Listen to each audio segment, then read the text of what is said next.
குழு உறுப்பினர்களுக்கு என் உற்சாகமான ஒரு வணக்கம். இப்போ சொல்லக்கூடிய விஷயம் ரொம்ப ரொம்ப சந்தோஷமான விஷயம். எல்லாரும் ஹாப்பியா இருங்க, சரிங்களா? அதாவது நம்ம எம்டி சார் அவர் சரண்டர் ஆயிருக்காரு. கரெக்டா? அவரா தானா போய் தன்னெழுச்சா சரண்டர் ஆயிருக்காரு. எதுக்கு? கம்பெனியோட மொத்த விளக்கமும் நான் கொடுக்க தயார், நீங்க என்ன கேட்டீங்கனாலும் நான் தர தயாருங்கிறதுக்காக சரண்டர் ஆனாரு. அது இல்லாம பெயில் கிடைக்கல, சரிங்களா? ஆன்டிசிபேட்டரி பெயில் ஏபி பெயில் வந்து கிடைக்கல, சரிங்களா? இப்போ வந்து பாத்தீங்கன்னா அந்த ஏபி பெயில் வந்து அவர் கிடைக்க போகுது. 9ஆம் தேதி கிடைச்சிரும்ட்டாங்கப்பா, சரிங்களா? இது முழுக்க முழுக்க 200% உண்மையான நியூஸ். ஏபி அவருக்கு கிடைச்சிருச்சு.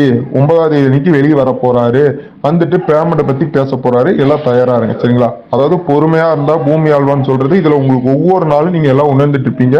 நம்மளுடைய மைவி3 ஓனருக்கு உடல்நல சரியில்லை. எல்லாத்துக்கும் அது ஒரு தெரிஞ்சு வச்சு பார்த்தாலே தெரியுது.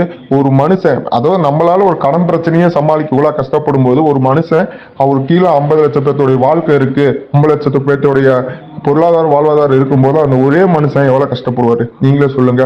சைட்ல பிசினஸ் க்ரோத் பண்ணும், கேஸும் பார்க்கணும், பக்கத்துல வேற ப்ரெஷர், ஒரு கேஸா 2 கேஸ் 5 கேஸ் 6 கேஸ்ன்னு போயிட்டே இருக்கு. ஒரு மனுஷன் தூங்க விடாம அவர் வந்து பாத்தீங்கன்னா உடல்நல ரொம்ப சோர்ந்து போயிட்டார். பார்த்தாலே உங்களுக்கு தெரியும். ஒரு 2 நாளா ஹாஸ்பிட்டல் ட்ரீட்மெண்ட் கூட எடுத்திருக்காரு, சரிங்களா? அந்த அளவுக்கு சோர்ந்து போயிருக்காரு. நாம அவருக்கு சப்போர்ட் பண்ணோம். நமக்கானது எல்லாமே அவர் செய்ய தயாரா இருக்காரு.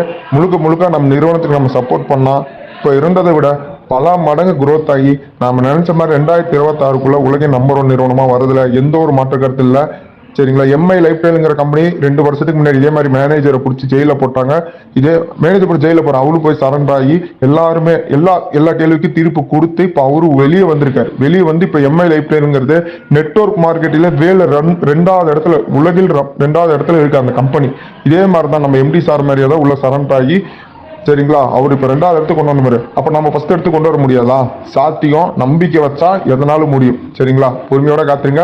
9ஆம் தேதி அன்னைக்கு நம்ம எம்டி சார் வெளியே வராரு, சரிங்களா? அதில் கொஞ்சம் தள்ளி போலாமா இல்லையானுங்கிற அப்பதான் தெரியும். ஆனா 9ஆம் தேதி அன்னைக்கு பெயில் போட்டிருக்காங்க. கண்டிப்பா பெயில் கிடைச்சிரும்ட்டாங்க, சரிங்களா? இந்த தகவலை நான் சந்தோஷமா இந்த நேரத்தில் ஷேர் பண்ணிக்கிறேன். நல்ல ஒரு லட்சியம் வெல்வது நிச்சயம். நன்றி, வணக்கம்.